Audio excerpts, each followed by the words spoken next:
do Gabriel, achei curioso que, tecnicamente, na fala, você foi determinar por que o romance histórico não é mais possível. Aí você disse que isso acontece porque as possibilidades heróicas se esgotam para a sociedade. E eu achei curioso que você associou não só o romance histórico especificamente com o heroísmo, partindo justamente da teoria do lucro. Porque uma coisa, assim, pelo menos para mim, é muito marcante lá, é a ideia de que o romance histórico se caracteriza pela ideia do herói mediano, que é aquele herói que não é positivo. Não, nem é questão de ser positivo, não, porque a questão do positivo entra no romance de modo geral, né? Aquele romance como. O Dudu, qual é o nome? Ele fala disso, a questão da identidade do herói, em contraposição à epopeia. Mas o romance histórico, justamente a questão do heroísmo, do Lukács, é o que não caracteriza, vamos dizer, a possibilidade ou não do romance histórico. Eu fiquei me perguntando por que você se apoiou justamente aí para caracterizar o esgotamento da folga, sabe? E utilizando o 1848 como referência. Vamos fazer umas perguntas depois a gente se tiver outra. Apenas para manifestar uma impressão em relação à penúltima intervenção. Eu fiquei com a impressão de que não sei quais os desdobramentos, né, que o seu trabalho traz. Mas fiquei com a leve impressão de que talvez faltasse Lukács para uma análise mais formal da manifestação do tédio e tal. E talvez disso faça uma pergunta. Em que medida a crítica de Lukács ao realismo, e recordo-me particularmente quando refere aos romances da segunda metade do século XIX, franceses, como essa crítica de Lukács ao método naturalista, particularmente ao procedimento descritivo, implica também uma crítica do tédio. Ou seja, fiquei também com uma segunda impressão de que talvez tivesses deixado Lukács fora porque usaste ator, Breton, que de alguma forma criticam o modelo de crítica dialética de Lukács, ou a defesa fática que Lukács faz do realismo, mas fiquei com essa impressão de que faltou Lukács para ver como, se calhar também, o naturalismo tem desdobramentos no atual cenário da indústria cultural, particularmente na construção da forma da arte mais recente. Bom, uma para cada um. Então, Gabriel, primeiro. Gabriel, escutando você, eu fiquei pensando, né? Então você está falando para ver se eu estou acompanhando.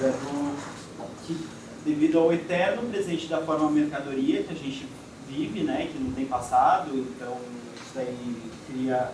Não é que acaba com o passado, mas é que rompe os laços, né? Cria uma certa independência, dá para fazer o que quiser.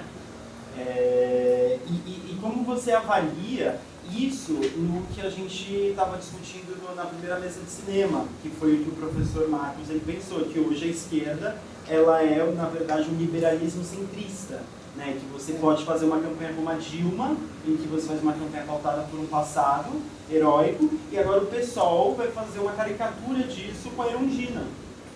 É engraçado ver esse movimento. Se você enxerga isso ou é bobagem, não sei, comente, sei lá.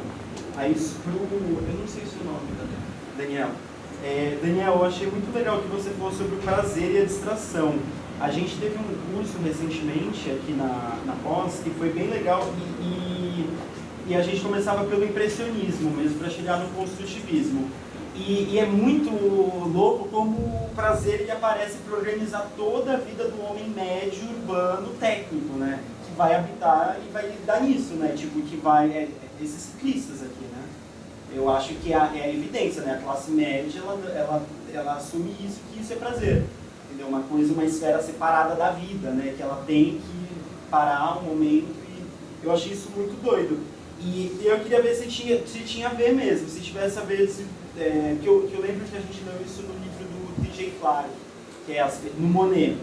Ele vai pintando as pessoas no parque e tal, que é e aí ele associa exatamente com isso, da distração leve, que vai dar na indústria cultural, que na verdade é essa a minha pergunta, agora que eu lembrei. Se você vê que hoje, por exemplo, foi até a pergunta que rolou nessa primeira mesa também, a indústria cultural, devido a uma incapacidade do capitalismo de se valorizar, do valor de se valorizar, pode colocar uma barreira para a indústria cultural. Por exemplo, no Brasil a gente vê que tem uma dificuldade de inovação, né? Tá preso no sertanejo universitário, enfim, eu não sei, você comente.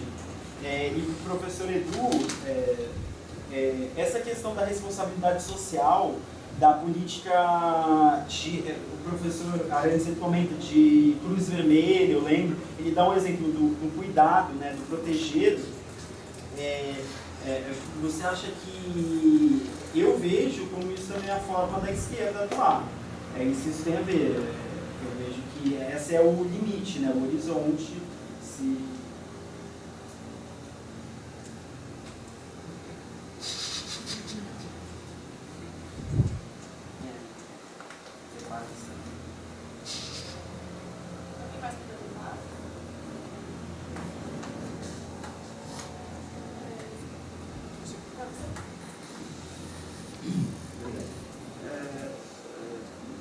Eu não consegui perceber corretamente a impulsão do Gabriel, até porque no princípio começou a falar muito rápido e se calhar estava preocupado com o tempo, é natural. Mas percebi pela impulsão teórica que fez e dessa mesma impulsão surgiu uma inquietação de não perceber exatamente qual é o que está a fazer o estudo, a motivação que o leva à abordagem do romance histórico, não é? Porque eu não consegui perceber se está preocupado apenas com a forma como é funcionada a história, relacionando-a com a atualidade, né? Se calhar com a sociedade brasileira, ou se está mais preocupado em perceber como é que a arquitetura do próprio fenômeno histórico é feita hoje no romance, enfim, se quer perceber ou discutir a proposta que o romance apresenta para a atualidade, enfim, eu não consegui perceber em condições quais são as suas motivações. Eu gostava que se pudesse, né, clarificar-se. Então, queria agradecer as coisas que eu ouvi e agradecer especialmente ao Edu, porque se eu entendi bem, ao colocar a ligação da questão do lugar que mencionaram nos anos 80, de uma situação estético-política radical, a sua exposição nos fez também um convite, involuntário ou não. Então eu queria te perguntar exatamente por aí. É com muita lucidez que você nos apresentou como é que o gerenciamento das disciplinas e das matérias a serem estudadas, e especialmente das obras e dos problemas a serem estudados, hoje incluem ambivalentemente o empreendedorismo das carreiras individuais e, simultaneamente, a inclusão da literatura produzida pelo pobre, pela literatura periférica, pela literatura das mulheres, uma adesão perigosa e problemática por políticas identitárias sem a reflexão devida a respeito do que são políticas identitárias. Então, se eu entendi bem, você nos fez um convite. Está numa hora histórica cujo potencial de transformação é muito diverso, que no refluxo dos anos 80, mas um alento do Roberto um convite para um novo dos povos da literatura brasileira, contemporânea. Você topa?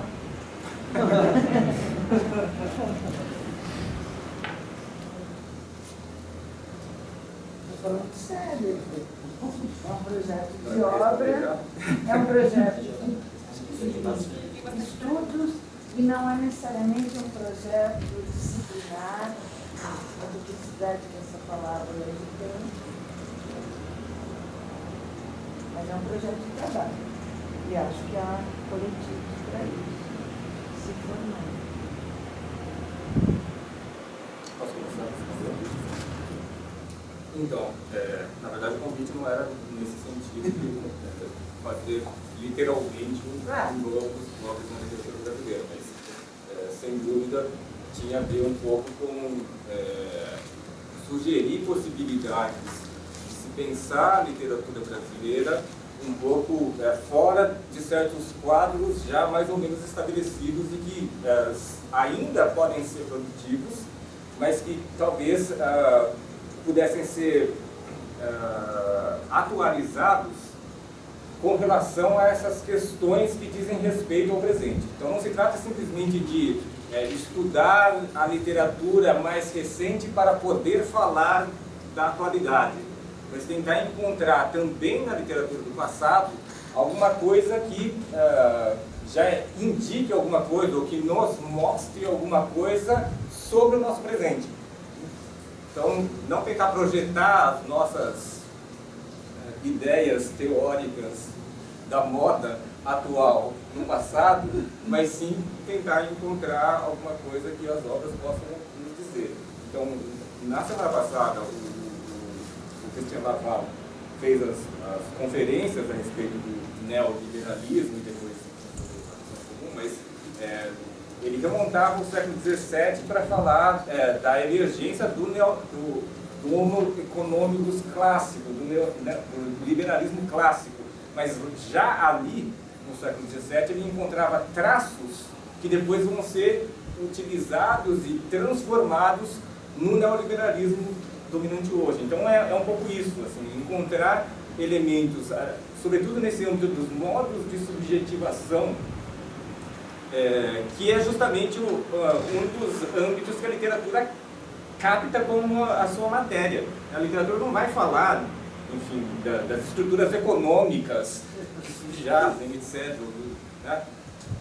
Desses elementos, não vai falar da luta de classes diretamente, mas vai falar de outras coisas mais próximas do cotidiano e que tem a ver com esses modos, vamos dizer, de comportamento, atitudes, percepções diferentes que vão sendo moldadas pelo processo modernizador.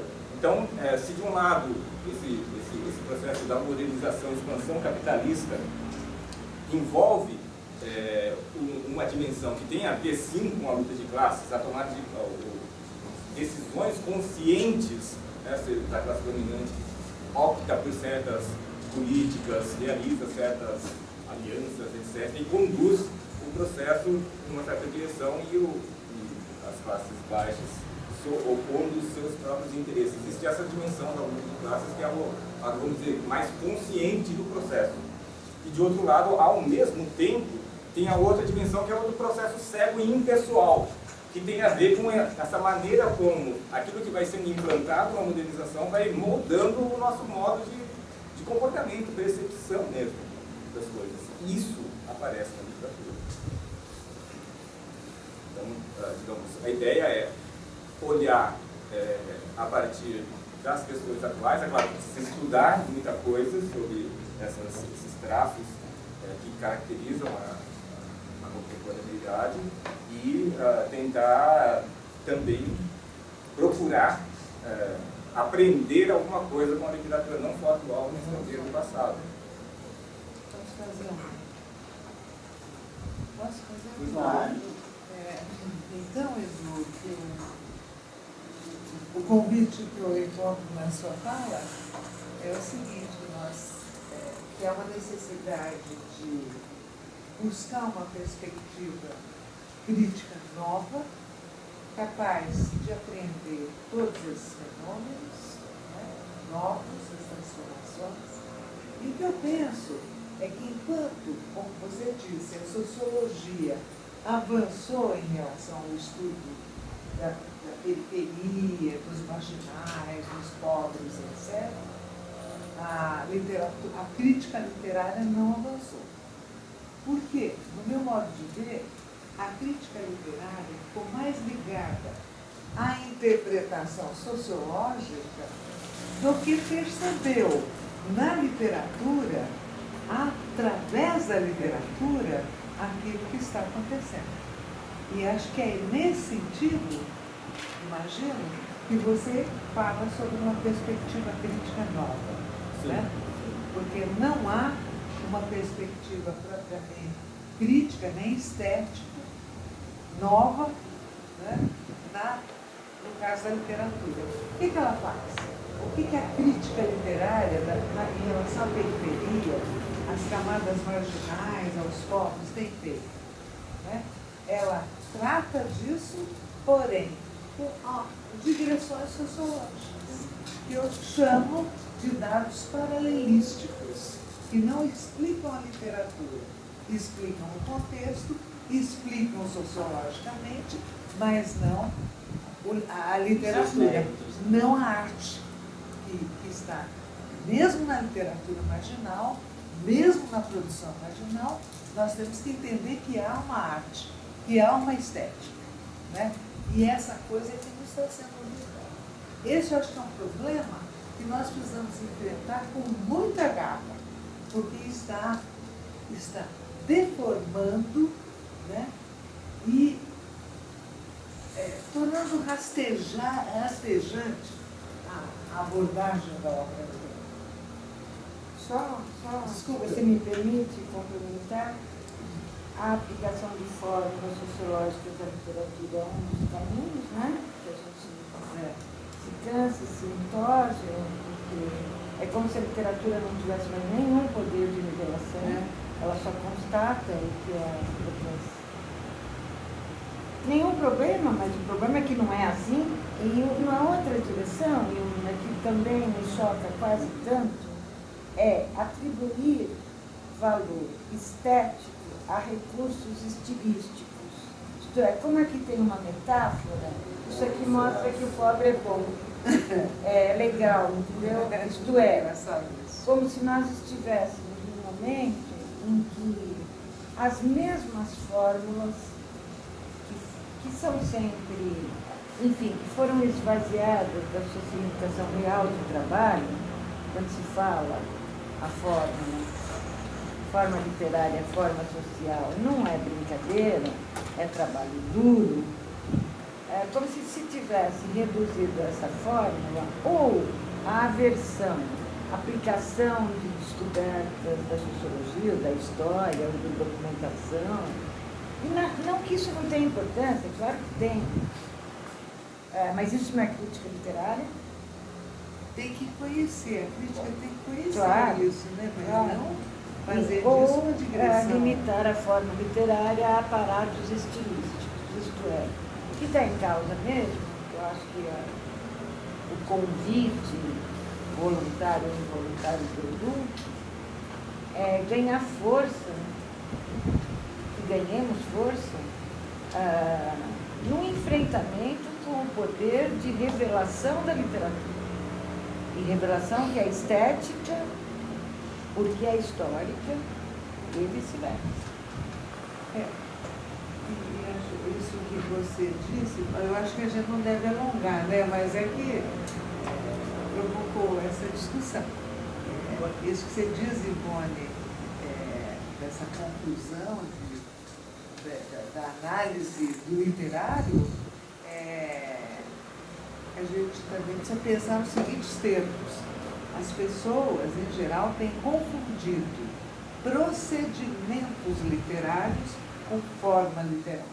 Então, todo mundo acha que descrever, se versem assim, essa rima é assim, esse ritmo é assim, essa coisa, isso é forma. E são os procedimentos, né, usados pela forma para, o que diz o Adorno, que eu sigo fielmente, para consolidar a matéria, o conteúdo. Né? Acho que isso está acontecendo demais e acho que está prejudicando muito a leitura de uma obra, porque a leitura é sempre fragmentada em procedimentos e há muito pouco a leitura da obra como tal, do sentido da obra, o sentido maior de uma obra. Vou parar que tem outras perguntas. Não é? Só rapidinho, o Paulo costuma sugerir mesmo esse encaixe, para pensar esse encaixe, é preciso pensar esse encaixe. Quer dizer, existem elementos que hoje viraram de mainstream, no âmbito das políticas públicas, né? E que sempre foram reivindicações históricas da esquerda. Então tem uma espécie de encaixe aí entre aquilo que a esquerda buscaram realizar e aquilo que efetivamente se concretizou, só que com um sentido diverso daquele que era esperado. Então, esse encaixe precisa ser estudado, que tem a ver também com as questões ligadas a derrotas da esquerda. Isso precisa ser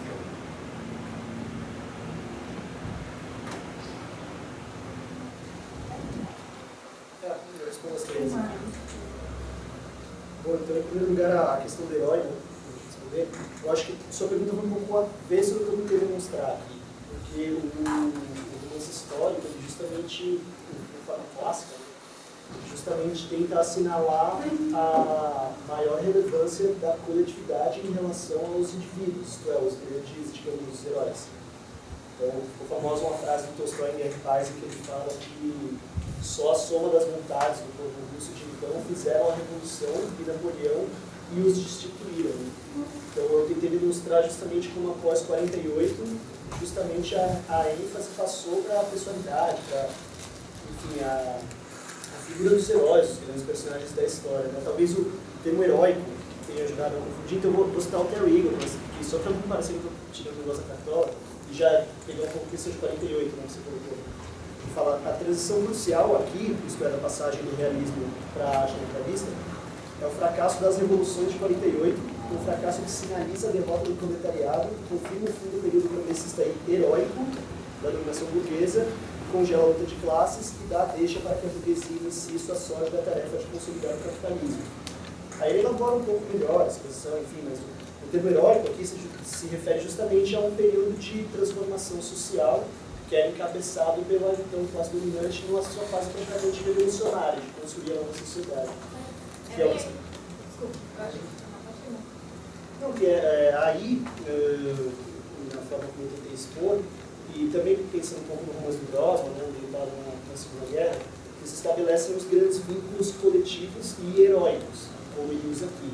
Né? Então, heróicos porque são vínculos coletivos e transformadores, não porque se regem por uma personalidade X ou Y, um herói. Então, nesse sentido, eu acho que o herói mediano que você coloca tem a ver, inclusive, com o herói mediano do romance histórico, não é necessariamente a grande figura histórica,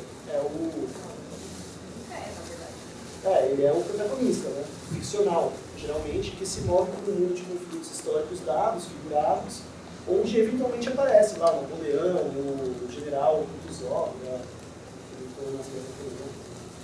É porque eu peguei, na verdade, essa parte assim, da sua fala, possibilidades históricas esgotam como o marco que você determinou para o fim do romance histórico, porque é curioso, porque o Lukács no livro, na verdade, vê quase o romance histórico clássico acaba antes do Balzac, ou seja, antes da Revolução Francesa.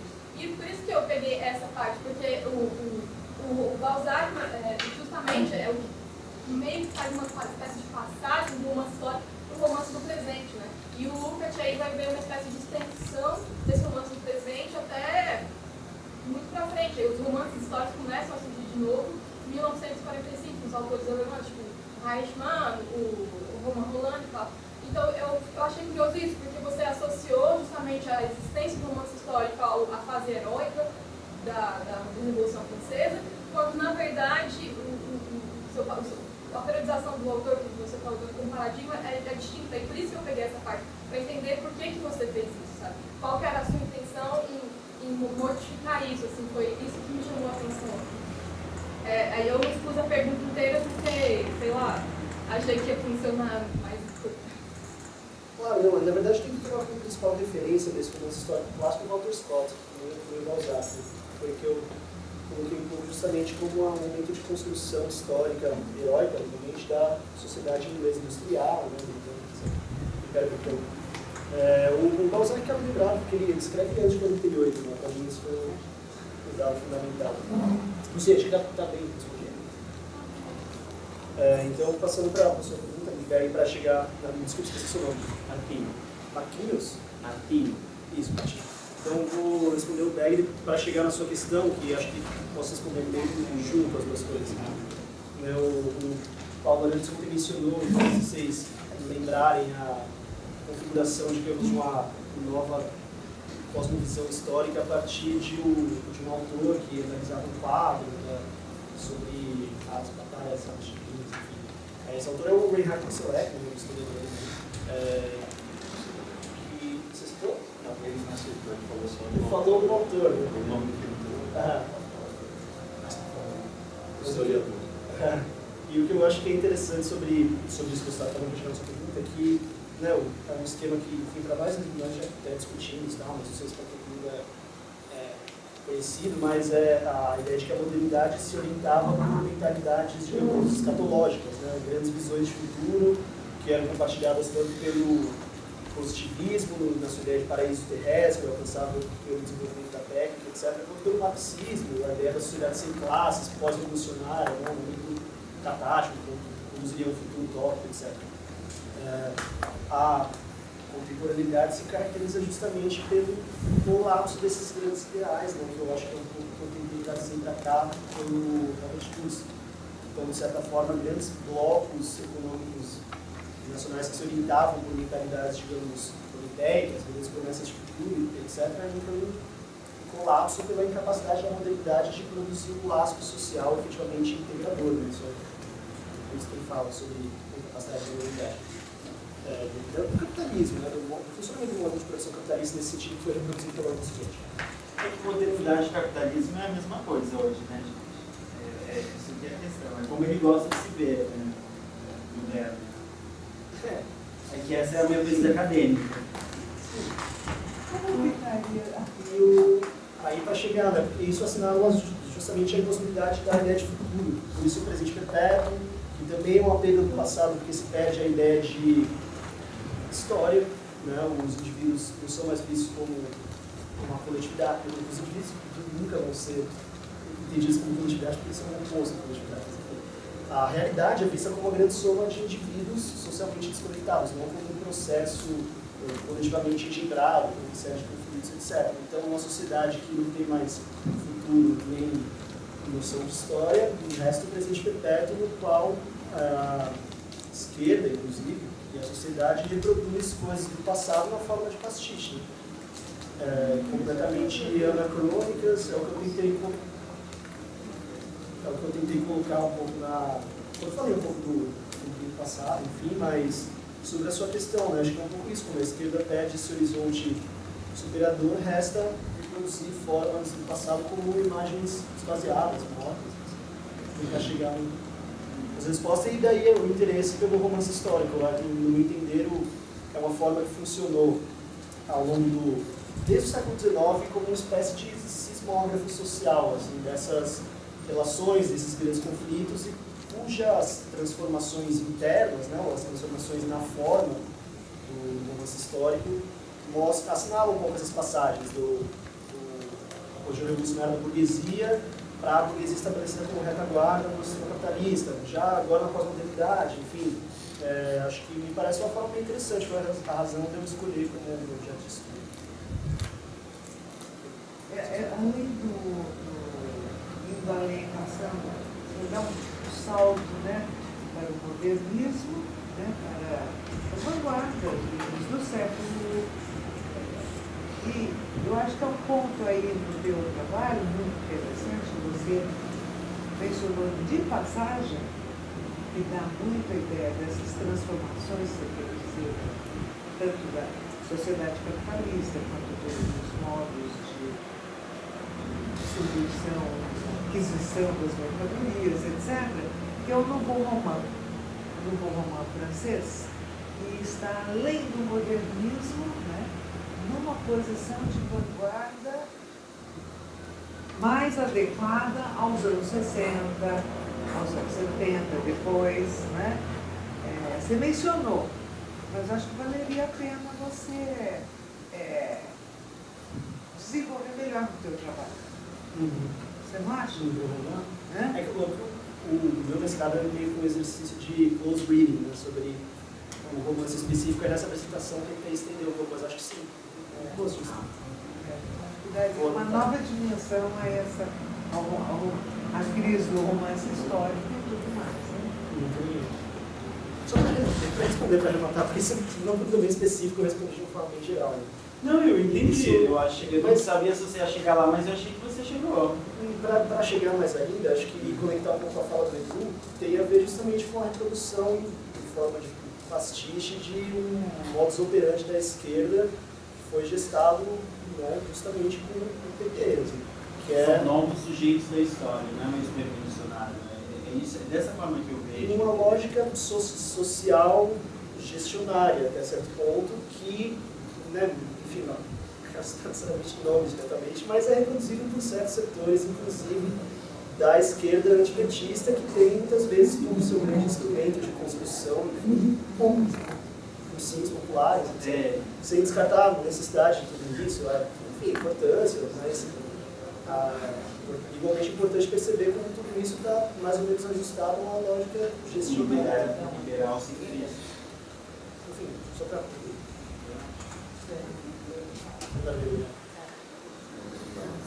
Porque até a extrema esquerda, gente, é liberal sem crise. Tá fogo o negócio. Então, rapidamente, se eu entendi bem a pergunta, você pode estar na comunidade também, eu acho que seria, você teria percebido um resultado que pudesse, quer dizer, por eu ter citado determinados autores que rejeitam determinadas formas realistas, eu talvez teria incorporado a visão de Lucas, uma avaliação mais positiva do realismo, isso como produção que se estenderia até a atualidade nas formas do romance. Seria um modo de pensar o organismo. Quer dizer, eu acho que na minha fala em nenhum momento, quer dizer, eu tentei, pelo menos, não colocar essa oposição de formas que estejam relacionadas ao realismo histórico, sobretudo, a formas que sejam relacionadas ao modernismo para o entendimento do que eu chamo de aquecimento. Na verdade, eu acho que elas estão ligadas a ambas as formas, tanto modernistas quanto realistas. Quer dizer, é mais fácil indicar no realismo aquilo que é extensível, que é explicativo e que incomoda o tipo de leitor vinculado em visão modernista, que é a imagem do leitor, quer dizer, mais ou menos como eu apresentei. Mas também esse tipo de procedimento excessivamente formalista, vanguardista, surgido no modernismo, novos modernistas são igualmente capazes de produzir acontecimento e elas envelheceram tal como algumas formas do realismo histórico. Quer dizer, hoje em dia, por exemplo, o filosofia de Joyce é difícil ler aquilo sem chateação. Quer dizer, também essas formas modernistas vanguardistas adquirem, por um lado, o aspecto do aborrecimento. Quer dizer, se eu incluir uma visão, uma avaliação positiva do realismo e dos procedimentos do realismo histórico na visão do aborrecimento que eu tenho formulado, eu acho que sim, aí um dos desdobramentos da pesquisa, que seria um capítulo que pensa o aborrecimento da representação, não a representação do aborrecimento, mas o aborrecimento da representação.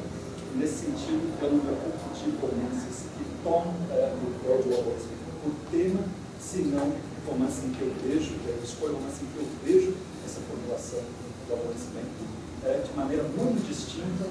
Eu talvez possa tentar, mas isso ainda está em andamento. Eu começo no Crusoe com o Robinson Crusoe, no Defoe, e como uma espécie de momento anterior, quase antes do romance, quer dizer, do romance, mas pensa, aí eu coloco o romance realista no centro. Eu vou para depois do romance, uma forma extremamente modernista, que é a morte do regime, aliás, um romance histórico em chave modernista, né? Porque ele narra as últimas horas do regime, e isso tem um sentido para a atualidade, quer dizer, ele como perseguido pelas tropas nazistas, quer dizer, enfrentando a morte, ele tem essas últimas horas da vida de Virgílio, também é um tipo de romance histórico com um veio modernista, né? Mas que por sua qualidade excessiva também pode apresentar temporalidades às quais eu relaciono com o que eu chamo de aborrecimento. Agora, isso estaria então para os Oélios, e Morte do Virgílio antes e talvez depois do romance. É uma sustentação ainda mais ou menos quer dizer, rápida, né? Mas no ser, quer dizer, no romance eu iria para o realismo histórico, e é um exemplo que eu acho fenomenal, que é o Goncharov, Oblomov. Esse romance também tem uma espécie de economia entre ação e inação que diz muito sobre aquilo que eu quero falar e expor como forma. Não sei se eu respondi, mas como eu consisto esse ponto. Eu peguei a sala, porque não veio aqui se tem uma aula agora, mas por enquanto não apareceu ninguém. Não, eu venho do lado na portaria. Aí eu tenho que trabalhar. Muito obrigada, menino. Muito bem.